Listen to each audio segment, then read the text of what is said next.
హస్తినాటూర్లో బిజీగా ఉన్నారు CM Revanth. PCC chief Mahesh Kumar Goud ఇవాళ ఏఐసిసి చీఫ్ ఖర్గే రాహుల్ గాంధీతో సీఎం భేటీ కానున్నారు. రాష్ట్రంలో తాజా పరిస్థితులను వివరించనున్నారు సీఎం. దీనికి సంబంధించి మరిన్ని వివరాలు మదార్ లైవ్ లో అందిస్తారు. మదార్, అప్డేట్స్ ఏంటి?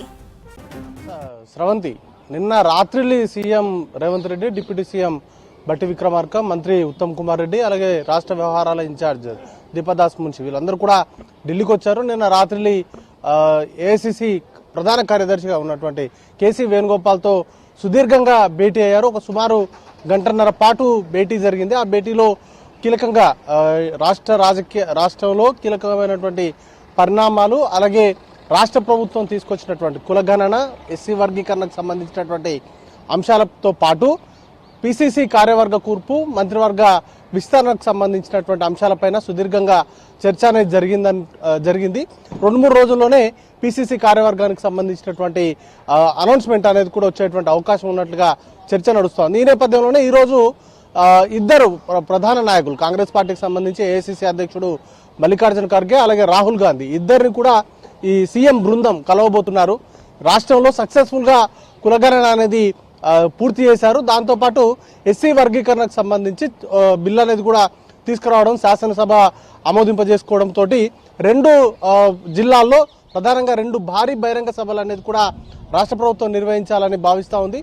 సూర్యాపేట జిల్లాలో బీసీలకు సంబంధించినటువంటి భారీ బహిరంగ సభను ఏర్పాటు చేయాలి. దానికి ముఖ్య అతిథిగా రాహుల్ గాంధీని ఇన్వైట్ చేయాలని చెప్పి భావిస్తూ ఉన్నారు. గతంలో కూడా బీసీలకు సంబంధించినటువంటి సభ రాష్ట్రంలో నిర్వహించారు. దానికి సంబంధించి బీసీ కులగణనకు సంబంధించి ఒక సమావేశంలో రాహుల్ గాంధీ పాల్గొన్నారు.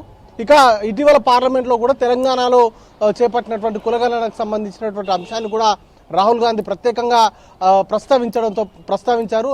దానికి సంబంధించి ఇటీవల అసెంబ్లీలో కూడా రాష్ట్ర ప్రభుత్వం చర్చ అనేది కూడా జరిపింది. దీన్ని సక్సెస్ఫుల్ గా ఇంప్లిమెంట్ చేసినందుకు సూర్యాపేట జిల్లాలో భారీ బహిరంగ సభ అనేది నిర్వహించబోతున్నారు. రాహుల్ గాంధీ డేట్స్ అనేది తీసుకొని అక్కడ సభకు సంబంధించినటువంటి ఏర్పాట్లు చేయాలని కూడా భావిస్తున్నారు. ఇక మరొక వైపు మెదక్లో ఎస్సీ వర్గీకరణకు సంబంధించినటువంటి బిల్లు తీసుకొచ్చిన నేపథ్యంలో వాటిని దృష్టిలో ఉంచుకొని అక్కడ కూడా ఒక సభ అనేది కూడా నిర్వహించాలని భావిస్తూ ఉన్నారు. దానికి ఏఐసిసి అధ్యక్షుడు మల్లికార్జున ఖర్గేని ముఖ్య అతిథిగా ఆహ్వానించాలనుకుంటున్నారు. వీటికి సంబంధించినటువంటి అంశాలను అధిష్టాన పెద్దలతో వాళ్ళని ఇన్వైట్ చేయడంతో పాటు రాష్ట్రంలోని తాజా రాజకీయ పరిస్థితులు కావచ్చు, లేకపోతే రాష్ట్రంలో ఇటీవల తీసుకొచ్చినటువంటి ఈ కులగణనకు సంబంధించినటువంటి అంశాలు, అలాగే స్థానిక సంస్థలకు సంబంధించి రాష్ట్ర ప్రభుత్వం ఏ విధంగా వెళ్ళాలనుకుంటుంది అనే దానిపైన కూడా అధిష్టాన పెద్దలతో మాట్లాడేటువంటి అవకాశం ఉంది. ఇప్పటికే రిజర్వేషన్లకు సంబంధించి కూడా బీసీలకు సంబంధించినటువంటి రిజర్వేషన్లకు సంబంధించి పార్టీ పరంగా 42% అనేది కూడా ఇవ్వాలని కూడా నిర్ణయం అనేది ఒక నిర్ణయానికి వచ్చిన నేపథ్యంలో అధిష్టానంతో మాట్లాడుకుంటూ దానికి సంబంధించినటువంటి అంశాలపైన ఒక క్లారిటీ తీసుకోవడంతో పాటు ఇక పార్టీకి సంబంధించి పిసిసి అధ్యక్షుడిగా మహేష్ కుమార్ గౌడ్ అనౌన్స్మెంట్ వచ్చినప్పటికీ పూర్తి స్థాయిలో కార్యవర్గ కూర్పు అనేది కూడా జరగలేదు. దానిపైన స్పెషల్ గా ఫోకస్ అనేది కూడా పెట్టారు.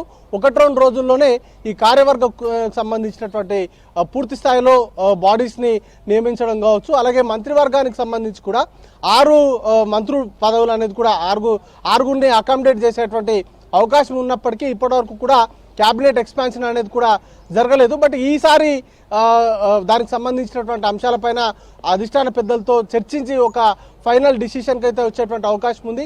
స్థానిక సంస్థలకు ముందు మంత్రివర్గ కూర్పు ఉంటుందా, లేకపోతే స్థానిక సంస్థల పూర్తయిన తర్వాత మంత్రివర్గ కూర్పు ఉంటుందా అనే దానిపైన కూడా ఒక క్లారిటీ రావాలి. దాంతోపాటు నామినేటెడ్ పోస్టులు వీటన్నిటికి సంబంధించి కూడా చాలా రోజులుగా పెండింగ్లో ఉన్నాయి. వీటన్నింటిపైన కూడా అధిష్టాన పెద్దల్ని కలిసి వారితో మాట్లాడి ఒక డిసిషన్కి వచ్చేటువంటి అవకాశం ఉంది. శ్రవంతి.